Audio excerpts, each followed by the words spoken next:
your FDD and your franchise agreement. These are the legal documents. This is what is legally required to be a franchisor. If you think about franchising, it is a disclosure. The rules are set up. This is all set up through the Federal Trade Commission.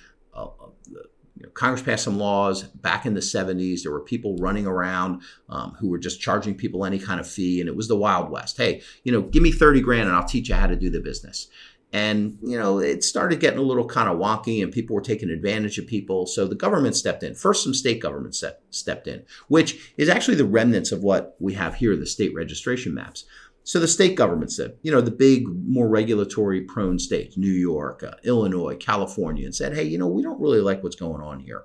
So we need some uniformity, because the state started telling people, you got to tell people. And basically, what the FDD is, there are 23 items. And so whether you're looking at a McDonald's franchise or a junk removal franchise or any franchise, those 23 items are always the same. They're dictated by federal law. And it starts with your affiliates. When we talked about that entity structure, that that's all in item 1. Who are you? Who are the owners? Item 2, the history of the management team. Who are the people that the franchisee is going to lean on?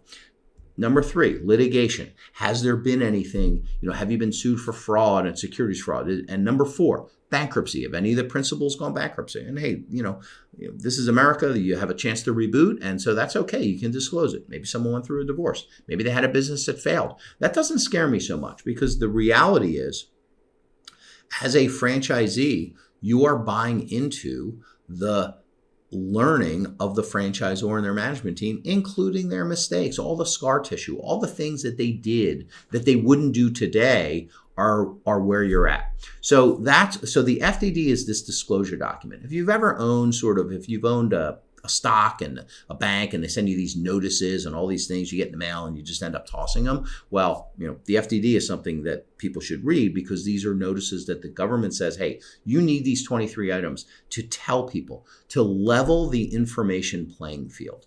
It's all about informing the buyer of this franchise what they're getting into. And you have a lot of latitude, especially at the federal level, about what you can agree to, as long as you disclose it. And then in the back of that, so this is these 23 items for a new franchisor. The piece of your FDD that's the disclosure is maybe 60, 70 pages. We talked about the franchise consultant and about the operations manual. One of the disclosures is the table of contents of your operations manual. We're going to talk about financial statements. That's one of the items. We talked about trademarks. That's item 13. What's your trademark? Is it pending? Do you have it? Are you comfortable with this going national? So all of these disclosures, so a franchisee can read this document and say, oh, okay, I understand this offering now. I understand the cost to get in. There's charts and costs, and the franchise consultant will help you outline that about what needs to be in that disclosure document. And then that goes in, and one of the exhibits is going to be your franchise agreement. So the franchise agreement is really the governing document. That is the equivalent to a lease. If you have a retail lease, you go and you sign a lease with the landlord, and that allows you to rent the space for a certain amount of years. And it lays out all the parameters. Hey, who's going to fix the HVAC? Who's going to snowplow the lot? Well, in a way, your franchise agreement is exactly that. That's your agreement with your franchisee. They get to use the trademark. They have to follow certain rules. It's for so many years. They have to pay royalties. And that's going to be another 60, 70 page document. And so those two pieces together are the core to your legal documents. You have your FDD, the disclosure piece, and your franchise agreement, which is the actual contract. And some people get confused. Even people who've been in franchising a long time. I hear them say, oh, they signed the FDD 3 years ago. So what's that? What are they under there? Well, you're looking at it wrong.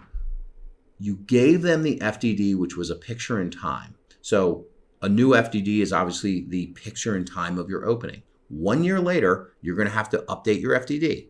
We're going to have to put in there any franchisees that you signed. We're going to put in there their information so that people can, that's this feedback loop, this ecosystem that we talk about. So prospective franchisees can talk to existing franchisees in your system, even franchisees who have left your system. And if you've had any lawsuits, we have to update the disclosure. You're going to learn after a year. Oh, you know what? We thought it was going to be X amount of dollars to do this, but we realized that well, we need an architect here, so we're going to have to double that price. Or we had to actually, we think we should spend a little bit more money in grand opening marketing when they open, because they'll have a stronger opening. We had one, she spent double what we said and it worked fabulously. So we're going to incorporate that for new franchisees moving forward. So it's a picture in time for anybody who's going to buy the franchise. That's the disclosure they get. The franchise agreement, think of it like a booster rocket and a rocket ship. I love analogies. So you have the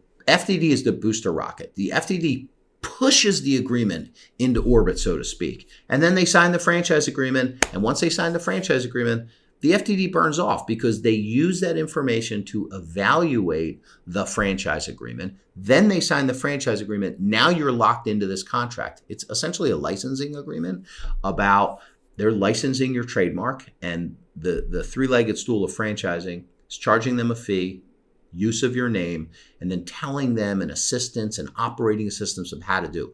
So many licenses, people are like, oh, I just want a license, I don't want a franchise. Well, if you're going to tell them anything and control your brand, which you should, not let anyone use your brand name without giving guidance and control, you're probably a franchise. So that franchise agreement, said another way, is a licensing agreement.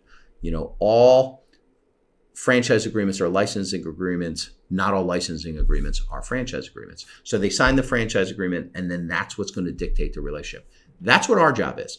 Our job is to make sure that that agreement captures the relationship and captures your goals. It focuses on the 10-year horizon. It focuses on or longer horizon. What does private equity want to see? What does the value want to see? Where are there mistakes and holes and things you haven't even thought of in terms of, who's going to be responsible for getting the local licenses? If the franchisee comes up with a new improvement, we want to ensure that you own that as the franchisor. So all these things, doing this for a very long time, for decades, and with our team and hundreds of brands, and seeing them on the exit and seeing the mistakes and problems and saying it's almost like we're a franchisor. Those holes that you're going to step in, that has to be incorporated and built into the franchise agreement, and it has to survive for a long time. So when someone signs a franchise agreement, they're going to be governed by that franchise agreement for a very long time, because if you make changes, you only make changes when they sell or they retire or they exit or they renew. So you have to kind of have a lot of forethought towards that. And then a lot of people think about, and the regulations are written for the FDD to protect the franchisee, but I would say that the FDD protects the franchisor. The reason being is that you want to depend on the enforceability. You're not being paid, you're not being compensated for the risk of the unit. If a unit fails, that should be on the franchisee, because you're only getting your royalty, you're only getting your small upfront fee. Conversely, if the unit is massively profitable, you're still only getting your royalty. And so you're not being compensated to take the risk of ownership. If you have a flawed FDD, and this goes back to some of the people in the industry who are like, oh, just take an FDD and don't worry about it. If that thing is not compliant, if you haven't really thought that through, if you mess up one of these state registrations and you try to get the FDD, or you sell a franchise where you're not allowed to sell a franchise, then you're compromising that individual sale. And if there's a problem with that unit, that could come back on you. So the reason the FDD protects you as the franchisor is you've met your threshold obligation. You've explained the offering, you've explained the risk, they've agreed to it, you crossed all your T's and dotted your I's, they've had that FDD for the 14 days that they need it, and this is something that we go through this compliance training with you about how to actually use the FDD after you launch, and then they sign the franchise agreement. And now the franchise agreement is enforceable. And that is really the key to this whole offering, is to have an enforceable, compliant franchise agreement that you can depend on for many, many, many years. When someone's looking at your brand, if you go to private equity, and we've been through those transactions many times, they're going to go all the way back to day one and say, what does this FDD look like? What does your state registrations look like? What's your compliance program look like? What do these agreements look like? Can we depend on them? Or were you just pulling something out of the air, that didn't really exist? So that is the key. The FDD and the franchise agreement are the legal documents that govern this relationship.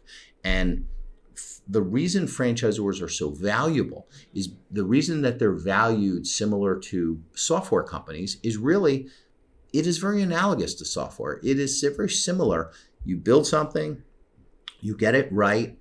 It's expensive to get it right on the first pass. The cost, we're talking about, $100,000 to $200,000 to launch this first franchise, and then you have all these ongoing costs. Well, that first franchisee paying royalties, you're not going to make a lot of money on that. That's okay, just like software. The first person that drove Uber cost a lot, millions and millions of dollars to make that customer experience work.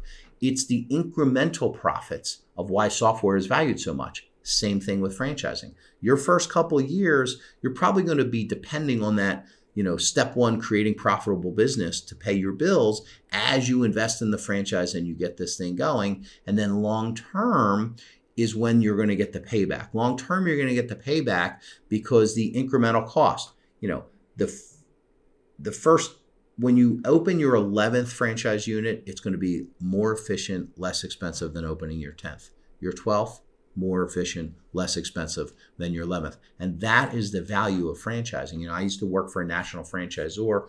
We had, when I joined, it was 300 units. When I left, it was 500 units, and we had maybe 20 something people in the corporate office. So, franchisors in the beginning sometimes are smaller enterprises than their biggest franchisees. And that is why they're so valuable, right? That is a, what do they say? That's it's a feature, not a bug of this efficiency, but it takes a while to get that thing going. And your FDD and your franchise agreement are the cornerstone.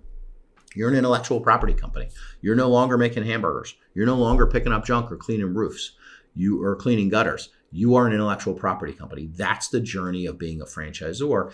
And it takes time, it takes money, and it takes patience. And that's the journey that you want to go on.